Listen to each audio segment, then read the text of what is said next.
Koperasi Jasa Komunitas Desa Indonesia. Kode Indonesia. Membangun desa dengan berkoperasi sebenarnya. Salam koperasi. Salam koperasi. Rekan-rekan yang saya hormati, pecinta Grand Koperasi, dalam kesempatan yang berbahagia ini, izinkan saya menyampaikan sebuah pemahaman dasar apa itu koperasi. Untuk ini, kami mohon berkenan panitia bisa share paparan saya.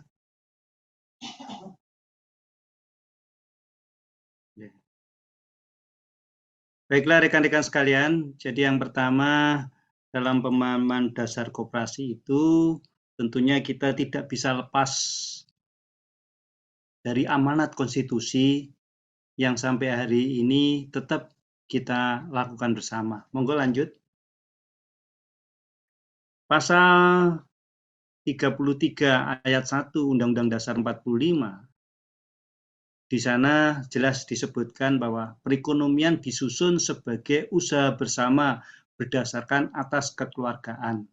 Kata imperatifnya adalah disusun, jadi bukan tersusun. Ini yang perlu kita pahami bersama, bahwa perekonomian disusun sebagai usaha bersama itu adalah sebuah perintah imperatif. Jadi perekonomian itu tidak tersusun sebagai usaha bersama, tapi disusun. Apa makna dari perintah ini? Berarti kita harus berupaya bersama-sama. Bagaimana kita membangun perekonomian itu sebagai sebuah wujud usaha bersama berdasarkan atas kekeluargaan. Apa yang dilakukan oleh Kode Koperasi Desa ini kami sampaikan apresiasi, karena inilah sebetulnya sebuah wujud ketika kita mewujudkan amanat konstitusi, disusun sebagai usaha bersama, dan itu wujudnya adalah koperasi. Dan ini yang dilakukan oleh teman-teman dari Kode. Saya sampaikan apresiasi dan penghargaan yang setinggi-tingginya.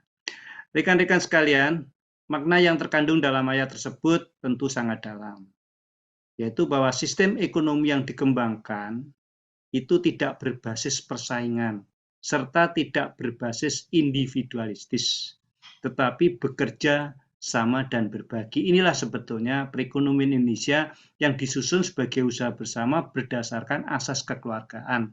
Asas kekeluargaan itu berarti menjauhkan kita masuk di dalam usaha yang berbasis persaingan, berbasis pasar, di mana yang kuat yang menang. Tetapi kita lakukan sebagai usaha bersama dilandasi kekeluargaan, yang berarti dalam aplikasinya adalah bekerja sama dan berbagi.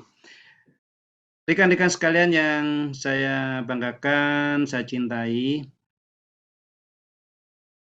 terkait dengan amanat pasal 33 ayat 1 ini, kita bisa rumuskan, kita bisa simpulkan bahwa badan usaha yang dicita-citakan ke depan untuk membangun kesejahteraan Indonesia ini adalah badan usaha yang dimiliki banyak orang, yang memerankan banyak orang, dikelola banyak orang, dan yang terakhir mensejahterakan banyak orang. Dan itulah koperasi.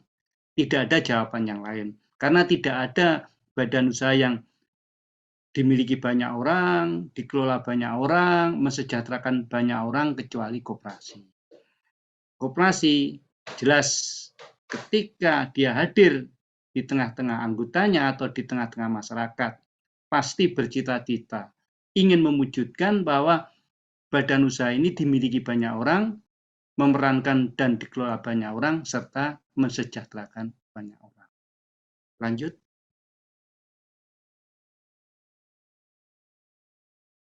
Monggo dilanjut share-nya. Nah, pendekatan dasar hukum koperasi sebagai wadah gerakan saling tolong-menolong, ketika kita ingin mengenal koperasi itu, sebetulnya kita mesti berangkat dari sisi-sisi yang harus kita kenal. Yang pertama, koperasi itu hadir di tengah-tengah masyarakat, di tengah-tengah kehidupan kita, baik pada saat ini maupun secara historis lahirnya di Indonesia yang kita pernah belajar sejarah itu disponsori oleh seorang patih di Purwokerto yang namanya Aryo Wiroatmojo, ya. Itu adalah badan hukum yang berangkat dari sebuah cita-cita. Cita-cita apa? Cita-cita untuk mewujudkan wadah usaha bersama untuk memecahkan masalah bersama secara bersama-sama dalam wujud gerakan saling tolong-menolong. Jadi itulah sebetulnya koperasi dan ini menjadi ciri khas badan hukum koperasi sampai nanti ketika amanat itu belum dicabut, amanat konstitusi. Jadi koperasi itu sebetulnya wadah usaha bersama untuk memecahkan masalah bersama secara bersama-sama pula dalam wujud gerakan saling tolong-menolong. Jadi koperasi dulu itu lahir bukan karena ingin mengembangkan modal, tetapi lahir ketika banyak orang mempunyai masalah yang sama. Dan ketika satu lidi tidak ada artinya, segepok lidi atau sekelompok lidi akan menjadi kekuatan. Itulah sebetulnya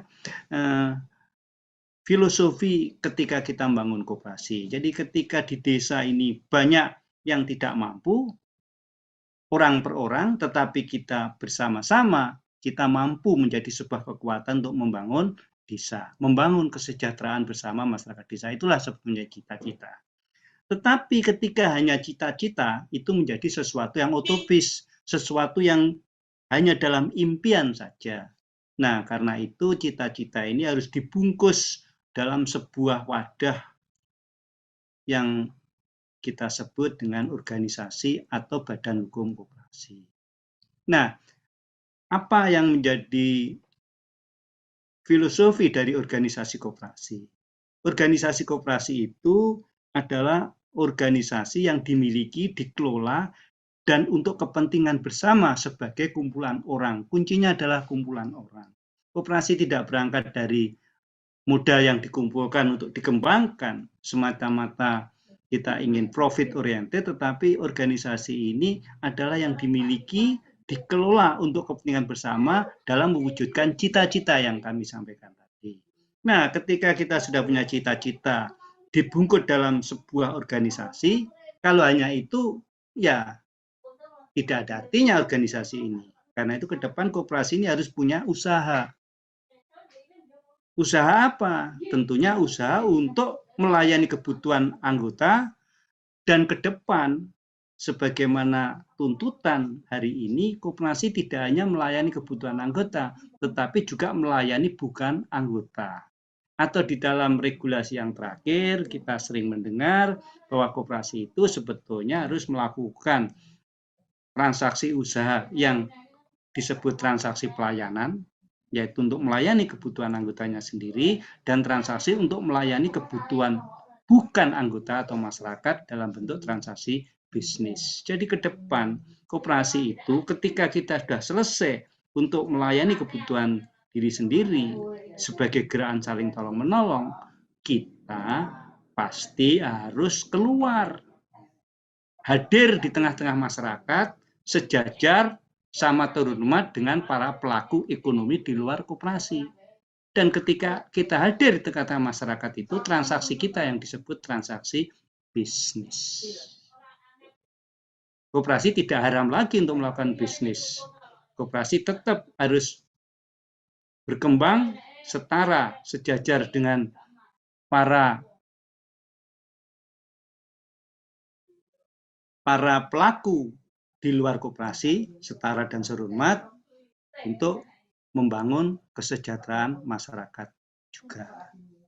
Nah, rekan-rekan sekalian yang saya hormati, ketika kita punya cita-cita, diwadahi dalam sebuah organisasi, lalu juga kita melakukan usaha bersama, baik untuk melayani diri sendiri maupun melayani bukan anggota, tentunya kita butuh modal. Dari mana modal itu? Nah, modal itu tentunya yang pertama harus tumpu pada potensi anggotanya sendiri. Ini sebuah penalaran. Ketika kita membangun usaha untuk melakukan ketika kita membangun organisasi untuk melakukan usaha bersama untuk mewujudkan cita-cita, tentunya modalnya tidak bisa kita tumpukan kepada orang lain.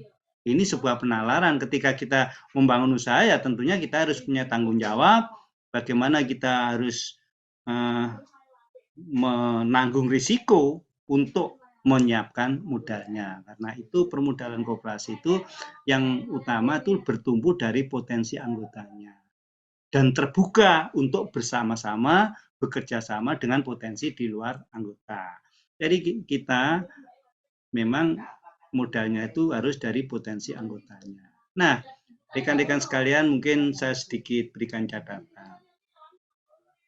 Kita bicara modal, tetapi kita ini bukan kumpulan modal. Kita itu adalah kumpulan orang. Di mana sebetulnya benang merahnya antara kumpulan orang dengan modal? Mungkin dari sisi yang dinamakan modal, kita mungkin tidak sekuat teman-teman pelaku usaha yang berangkat mengembangkan usahanya memang berangkat dari sebuah modal yang sudah disiapkan. Kita berangkat dari potensi yang kita kumpulkan dari banyak orang. Karena itu, salah satu kekuatan koperasi itu sebetulnya semakin banyak yang berhimpun, disitulah koperasi itu semakin kuat. Karena kumpulan orang ini sebetulnya menjadi potensi untuk menghimpun modal bersama. Katakanlah modal yang dikumpulkan per orang hanya 100.000, tetapi itu ketika berkumpul berjuta-juta orang itu menjadi sebuah kekuatan. Dan ini juga yang kami sampaikan tadi, bagaimana koperasi itu dimiliki banyak orang, dikelola banyak orang, memerankan banyak orang. Lah, disinilah dari sisi permodalan itulah sebetulnya kumpulan orang itu menjadi potensi untuk menghimpun modal. Di satu sisi yang lain, ketika kita melakukan usaha, di dunia usaha kita kenal namanya pasar. Nah, ketika banyak orang berkumpul di sini, sekaligus itu modal, sekaligus itu pasar bagi pemasaran usaha yang kita bangun bersama. Itulah rekan-rekan sekalian. Nah, yang terakhir tentunya di era-era modern sekarang ini, di era-era globalisasi sekarang ini, maka cita-cita yang dibungkus dalam sebuah organisasi melakukan usaha dan menyiapkan modal itu akan bisa berjalan kalau kita kelola dengan baik. Karena itu bungkus yang terakhir sebetulnya pendekatan Badan Hukum Koperasi sebagai wadah gerakan saling tolong-menolong itu adalah di pengelolaannya. Dikelola oleh pemilik secara terbuka, jujur, dapat dipertanggungjawabkan, dan dapat memanfaatkan potensi dari luar. Jadi manajemen itu kan juga harus bisa memanfaatkan potensi yang ada di sekitar kita. Tetapi ketika kita memanfaatkan potensi di sekitar kita, kita sendiri harus kuat. Kita tidak mungkin lemah mampu memanfaatkan potensi di luar. Ketika kita menjadi sebuah kekuatan, kumpulan orang yang solid, yang tadi disampaikan pada awal pendirian kode ini, kita harus paham koperasi, kita harus paham bagaimana kita mengelola organisasi bersama. Itulah sebenarnya kekuatan yang mampu dipakai potensi untuk juga memanfaatkan potensi dari luar koperasi. Baik, mungkin bisa dilanjut dengan share berikutnya. Nah, saya ingin ingatkan sekali lagi, koperasi adalah kumpulan orang yang bersatu sebagai sesama saudara untuk saling tolong-menolong. Nah, dalam hal ini kami ingin ingatkan sedikit bagaimana juga kita tetap akan mempedomani dan menghayati filosofi yang disampaikan oleh Bung Hatta sebagai Bapak Koperasi Indonesia, bahwa di koperasi itu tidak ada buruh, tidak ada majikan. Ketika ada buruh dan ada majikan, pasti ada yang kuat, ada yang lemah. Ketika ada buruh dan ada majikan yang merupakan kelompok yang berbeda, jelas ada yang mengeksploitir dan ada yang dieksploitir. Pasti ada yang diuntungkan, ada yang ditekan. Nah, di koperasi tidak berlaku itu.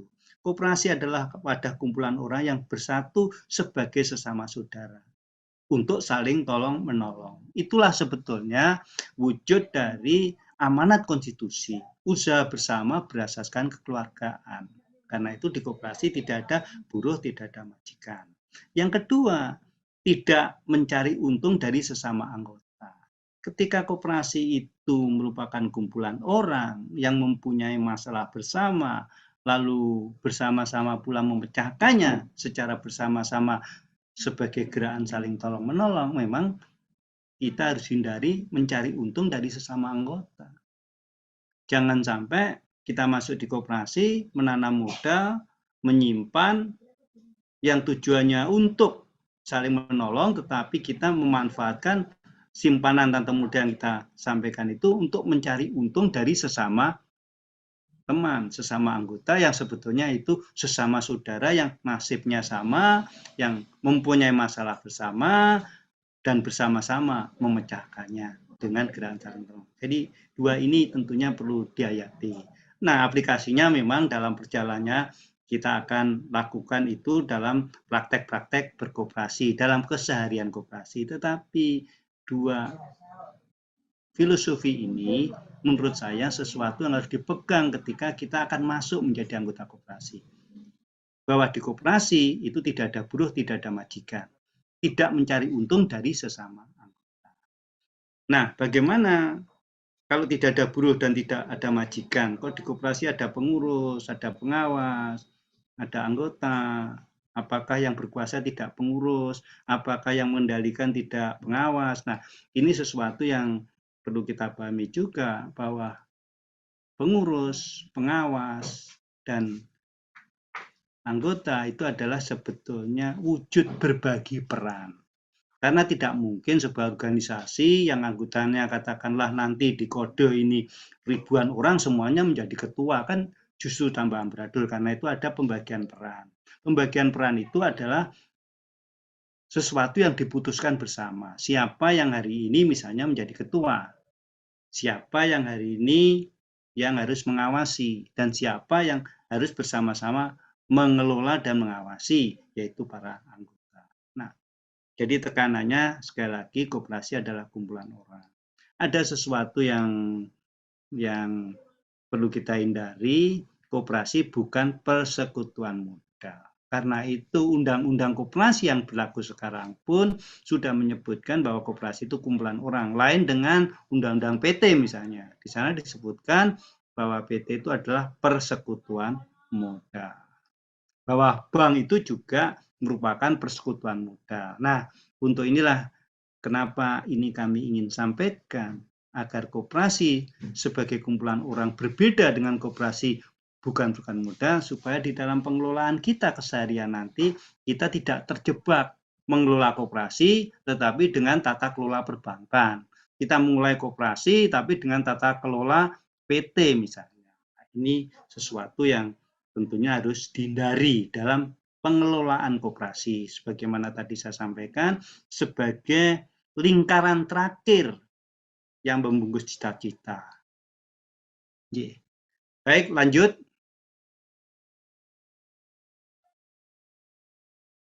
Nah, ini Bapak. Jadi koperasi itu sebetulnya kumpulan dari orang. Monggo lanjut terus, kumpulan orang. Nah, yang berhimpun dalam wadah koperasi. Jadi koperasi itu kumpulan orang menolong diri sendiri secara bersama-sama. Lanjut, dan usaha bersama asas kekeluargaan. Inilah organisasi koperasi yang dicita-citakan. Berdasarkan tentunya dengan lanjut.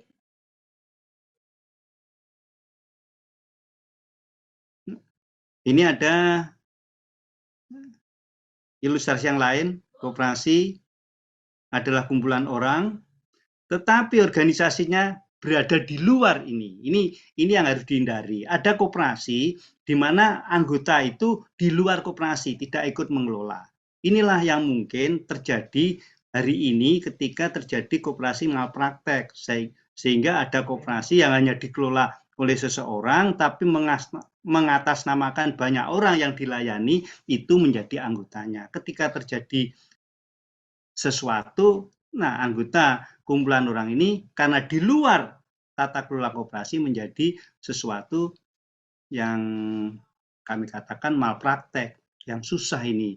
Banyak terjadi, mungkin teman-teman sudah paham yang saya maksudkan. Ada koperasi yang berkedok kooperatif, tapi sebetulnya koperasinya di luar anggotanya. Monggo lanjut.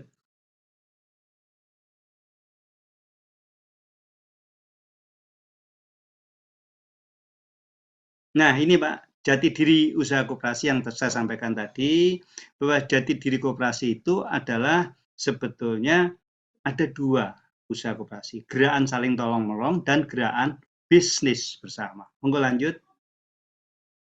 Nah, gerakan saling tolong-menolong itu adalah transaksi pelayanan dari, oleh, untuk anggota. Inilah jati diri koperasi.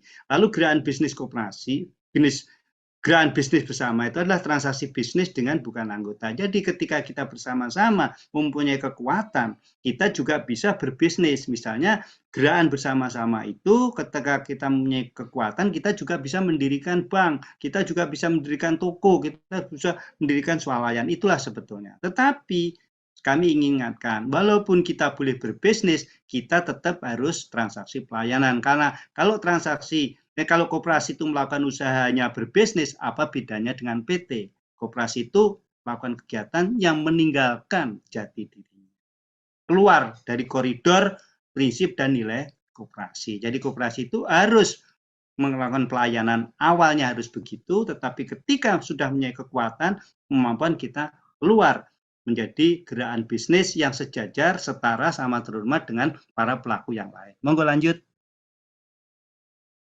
Nah, inilah usaha koperasi itu melayani anggota dan berbisnis dengan bukan anggota. Jangan kita berbisnis dengan diri kita sendiri. Itu sesuatu yang keluar dari koridor jati diri koperasi. Lanjut. Kebutuhan koperasi sekarang.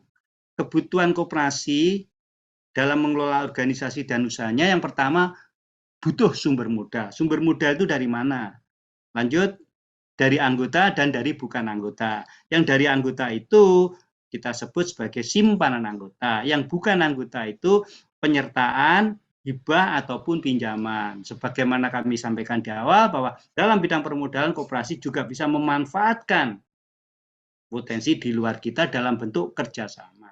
Lalu yang kedua, membutuhkan sumber pembiayaan. Sumber pembiayaan itu juga dari anggota dan dari bukan anggota. Yang dari anggota itu kita sebut sebagai simpanan.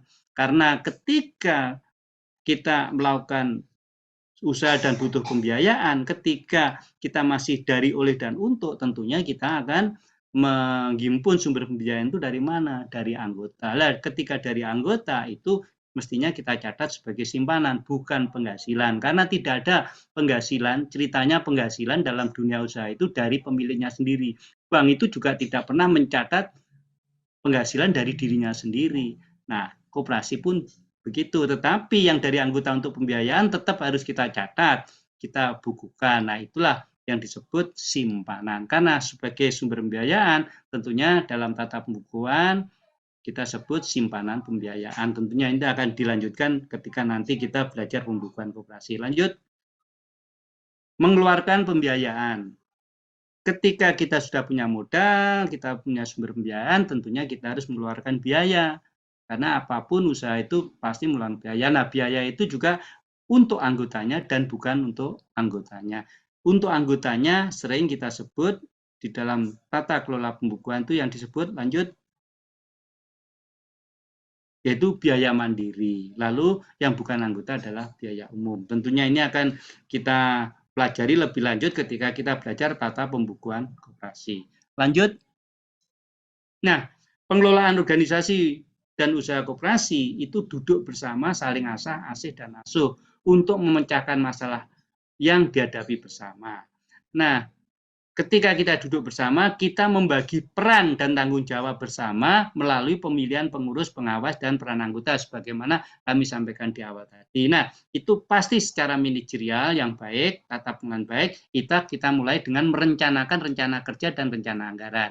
Yang kedua, setelah rencananya ada, kita lakukan dengan berbagi peran tadi, ada yang jadi pengurus, pengawas, dan penanggota, kita akan evaluasi dan pertanggungjawaban pada kebiasaan kita melakukan RAT. Pengelolaan organisasi dan usaha koperasi ini tentunya harus profesional, terbuka, akuntabel, mengikuti perkembangan ilmu pengetahuan dan teknologi. Misalnya kita mengelola koperasi tidak aja face to face, tapi juga bisa melalui online. Kita bisa memanfaatkan teknologi digitalisasi. Inilah rekan-rekan sekalian, mungkin sudah selesai ya. Nah, inilah yang dapat kami sampaikan, pendekatan dasar ketika kita akan mengembangkan koperasi. Mudah-mudahan ini bermanfaat, menginspirasi kita bersama. Ada kurang lebihnya, saya mohon maaf. Saya akhiri, Assalamualaikum warahmatullahi wabarakatuh.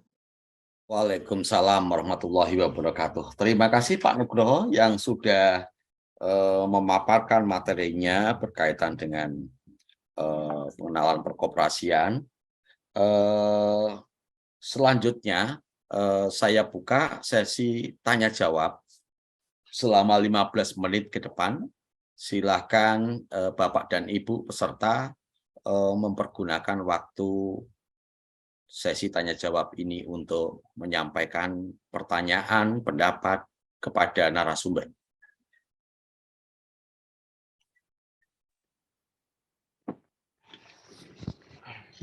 Izin.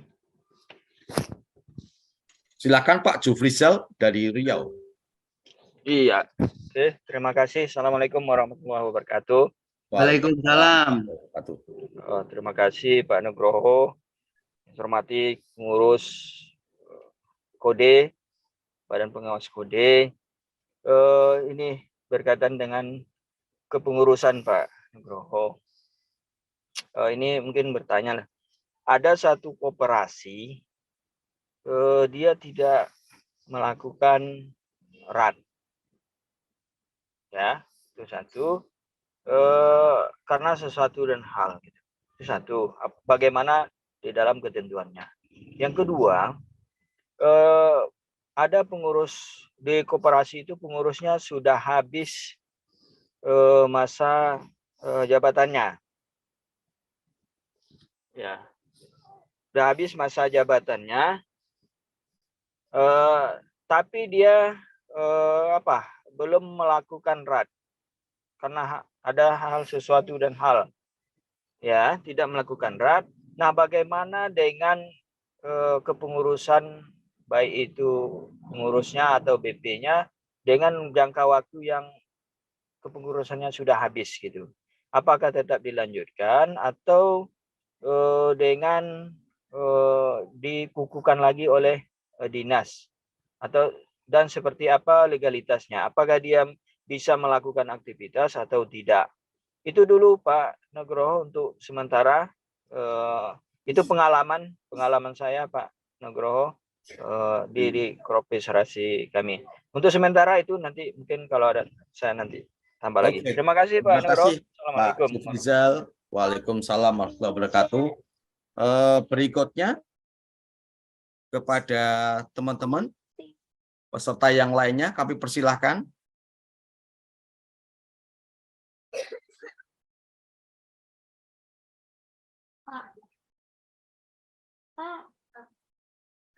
Oke, kalau tidak ada pertanyaan dari Pak Jufrizal, ada dua hal tadi. Pertama adalah ada koperasi tetap tidak pernah menyelenggarakan rapat anggota tahunan.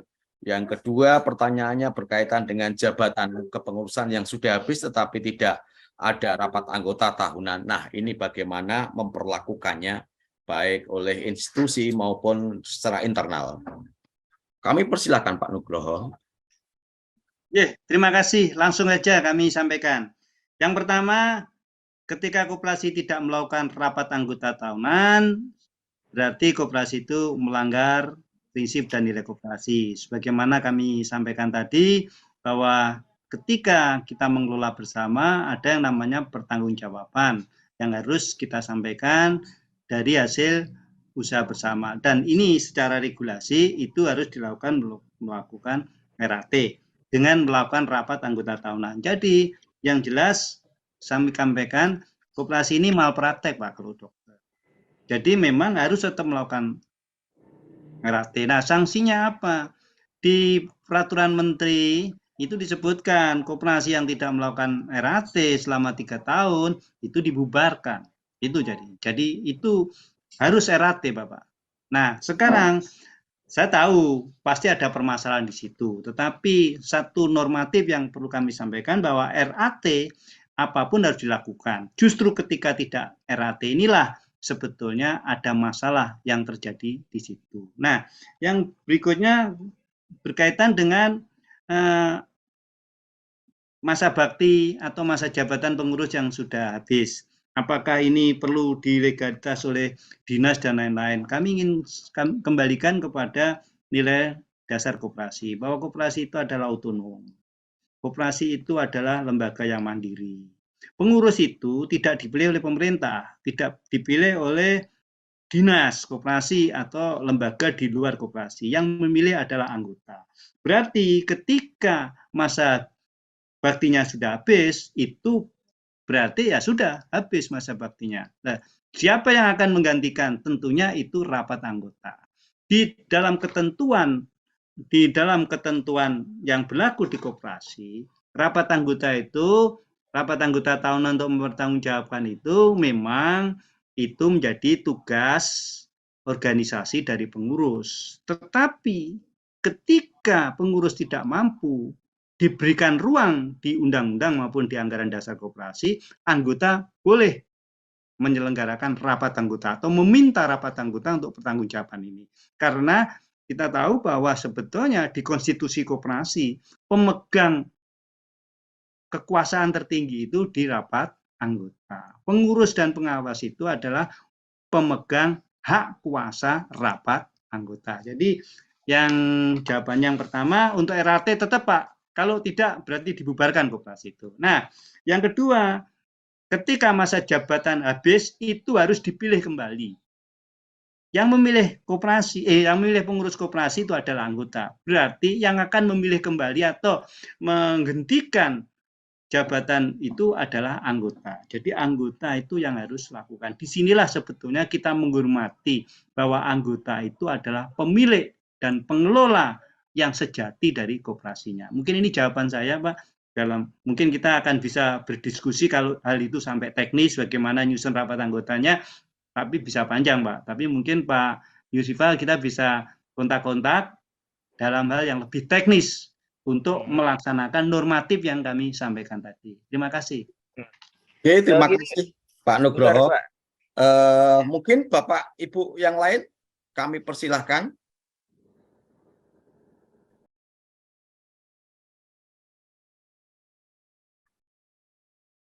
Jika tidak ada, Pak Zufrizal ada yang mau disampaikan kembali dari penjelasan Pak Nugroho? Oke, ini begini Pak persoalannya. Di koperasi itu kepengurusannya Daturat tahun 2022 kemarin itu persoalan di masalah keanggotaan. Nah, anggotanya tidak jelas, pembukuannya tidak jelas. Anggotanya itu memang tercatat, cuma apa namanya istilahnya ya. Dia kan contoh ini anggota petani nih Pak Nugroho, punya KKPA, koperasi kredit anggota itu yang punya kebun sawit, ya perkebunan sawit ada anggota-anggotanya, gitu kan. Cuma persoalannya ada yang diselipkan kepengurusan itu anggota yang tidak jelas. Nah, di dalam RAT tentu kan ini yang bisa ikut RAT itu sebenarnya kan yang bisa menyampaikan hal sesuatu itu kan anggota ya Pak ya. Betul. Yang betul kan gitu. Nah, anggota ini kan ada yang tidak jelas oleh pengurus. Nah, dia mempertahankan juga anggota yang dimasukkan dari itu. Yang anggota yang tidak jelas sehingga persoalannya RAT dibatalkanlah kemarin itu RAT ditunda RAT-nya untuk menyelesaikan menjelas status anggotanya, ya kan status anggotanya. Nah, sampai saat ini, ya sini udah November, dan masa jabatannya itu di April sudah habis masa jabatannya, dia tetap beraktivitas terus sampai sekarang, gitu. Pengurus yang lama itu, gitu. Nah, bagaimana dengan hal itu, gitu, Pak Nugroho, Oke. terkaitan dengan itu? Dan dinas tidak ada menyampaikan bahwa ini sudah habis ya berhenti lanjut, itu tidak juga ada gitu. Cuma aktivitas orang itu tetap dilakukan aktivitasnya sampai sekarang, sedang masa jabatannya sudah habis gitu. Itu Pak Nugroho. Ya, Baik Bapak. Pak Nugroho. Nah, permasalahannya ini memang saya melihat memang ada semacam ketidakberdayaan di dalam internal itu. Nah, disinilah sebetulnya memang perlu campur tangan. Nah, campur tangan ini memang bukan campur tangan dari orang yang tidak berbasis koperasi, tetapi campur tangan ini memang akan hadir pertama memang dari dinas. Tapi kalau dinasnya tidak melakukan sesuatu, disinilah sebetulnya Dikopin hadir dengan fungsi advokasinya. Nah, sekarang masalahnya Pak Yusrifal yang dari Rio, mungkin kalau kita mendiskusikan pemecahan ini jadi panjang, tetapi kami mohon informasinya. Mungkin bisa diinformasikan kepada kami selaku Komite Hukum dan Perundang-undangan. Mungkin ada nomor telepon saya yang bisa dicatat. Silakan. Atau mungkin lewat grup kode, silakan. Nanti lewat grup kode Pak akan kami. Oke, jadi gini, Iya. gini Pak, kami akan menghubungi teman-teman Dikopin untuk membantu ini. Tapi permasalahannya mungkin perlu agak sedikit rigid ditulis kasusnya, nanti akan bantu. Karena kalau sudah masalah ini memang perlu hadir Dikopin sebagai fungsi advokasi, sebagai Nah, terus yang kedua mungkin tambahan saya, kelihatannya ada sesuatu yang belum terlaksana di sana. Sebagaimana yang disampaikan oleh Pak Suryo Koco dan Pak Suryo Putro, bahwa pendidikan itulah sebetulnya yang harus menjadi salah satu solusi bagaimana anggota koperasi itu berdaya, mampu mengelola koperasinya sesuai nilai dan prinsip koperasi. Jadi mungkin selain campur tangan dari luar itu, dari Dikopin, mungkin pemberdayaan anggota melalui pendidikan koperasi sebagai salah satu prinsip koperasi yang dilakukan oleh koperasi itu harus dilaksanakan. Mungkin ini sementara Pak Yusrifal mungkin belum puas, tapi kami akan tindak lanjuti Pak masukan panjenengan ini menjadi sebuah kasus. Terima kasih. Nanti lewat project ya, saya disampaikan informasinya untuk kami bahas di Dikopin karena ini tugas Dikopin untuk memfasilitasi, mengedukasi, mengadvokasi permasalahan gerakan koperasi Indonesia. Matur nuwun. Terima kasih Pak Nugroho, terima kasih Pak Zulfrizal yang sudah berpartisipasi pada sesi tanya jawab ini. Sesi tanya jawab masih ada 5 menit.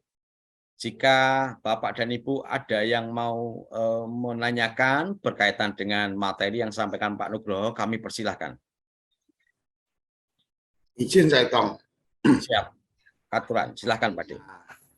Pak Nugroho, ini mungkin lebih pada normatif atau kewajarannya, perlakuannya harus seperti apa. Artinya kan memang kalau bicara koperasi kan lebih pada kesepakatan bersamanya kan kira-kira seperti itu. Nah, kalau umpama nih dalam satu proses kita kan mengenal ada simpanan pokok, simpanan wajib, simpanan sukarela. Kemudian simpanan pokok sama simpanan wajib yang kami alami di koperasi yang lain yang kebetulan saya sempat menjadi anggota dan kemudian saya mengundurkan diri, itu satu, setelah kita membayar ternyata simpanan wajib yang kita bulanan itu sudah harus bayar lagi dan tidak pernah diberitahu oleh pengurus koperasi. Kemudian yang kedua ada juga teman yang dicatat sebagai anggota, tetapi simpanan pokoknya pun dia belum membayar, apalagi simpanan wajib. normatifnya, perlakuannya harus seperti apa itu Pak Nugroho? Artinya, apakah kemudian ini pastinya lebih ke maladministrasi, tetapi normatifnya kalau kemudian pihak pengurus tidak memberikan notifikasi ke anggota, atau kemudian anggota sudah diberikan informasi tapi tidak melakukan pembayaran, ini dalam konteks pencatatan mungkin, dan dalam konteks kewajarannya seperti apa? Apakah kalau simpanan pokoknya aja belum bayar, berarti dia harus dicoret dari keanggotaan atau bagaimana nih Pak Nugroho? Terima kasih. Oke, silakan Pak Pak. Suryo. Langsung Pak Ahmad. Oke. Jadi gini, yang pertama ya mungkin agak panjang jawabannya, tapi mungkin singkat aja kami sampaikan. Yang pertama memang kita akan berangkat dari anggaran dasarnya Pak. Jadi anggaran dasar itu sebetulnya ketentuan yang harus kita patuhi karena kesepakatan bersama. Nah, ketika simpanan pokok tidak bayar, lalu tetap berjalan, ini sebetulnya memang tadi sudah disampaikan oleh Pak Suryo, itu terjadi maladministration ya, perilaku administrasi yang salah.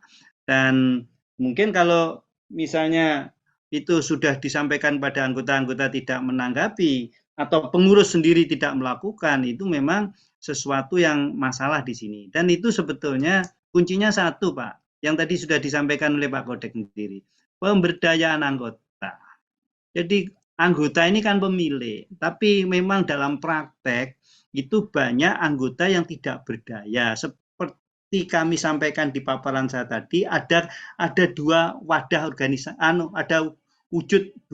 ada dua wujud organisasi koperasi. Yang pertama sebetulnya yang betul idealnya, koperasi itu dengan anggota melekat jadi satu. Koperasi adalah pemilik. Anggota koperasi adalah pemilik. Jadi koperasi dengan anggotanya itu sebetulnya dua kesatuan yang tidak dipisahkan. Bagaikan mata uang, di satu sisinya adalah badan hukum, secara kasat mata di balik sisinya adalah kumpulan orang, ini yang selalu nyatu. Tetapi dalam praktek hari ini yang tentunya lewat kode ini kita akan tunjukkan koperasi yang betul. Tapi dalam prakteknya banyak koperasi yang seperti organisasi kedua yang tadi saya sampaikan, bahwa kumpulan orang dengan koperasinya itu terpisah. Jadi ada dua via, jadi kumpulan orang berkumpul menjadi anggota koperasi, tetapi sebetulnya mereka tidak masuk di dalam koperasinya itu, dalam pengelolaannya. Dan itu banyak terjadi, yang di daerah saya dikatakan koperasi abal-abal.